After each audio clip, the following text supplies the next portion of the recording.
প্রশ্নপত্র দেখলে পরীক্ষার সময় অনেকটা সাহায্য হয়। সেরকমই যাদের ইউজিসি ফার্স্ট সেমিস্টার পরীক্ষা এখনও হয়নি ভূগোলের জন্য, আজকে আমরা KNU ইউনিভার্সিটির প্রশ্নপত্র নিয়ে চলে এসেছি 2022 সালে।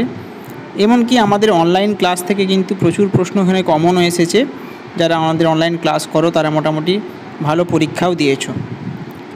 সেকেন্ড সেমিস্টার অ্যাডমিশন শুরু হচ্ছে, পাশের স্ক্রিনে দেখতে পাচ্ছ ডিটেলস দেওয়া আছে। তো প্রশ্নটি তোমরা ভালো করে দেখে নাও।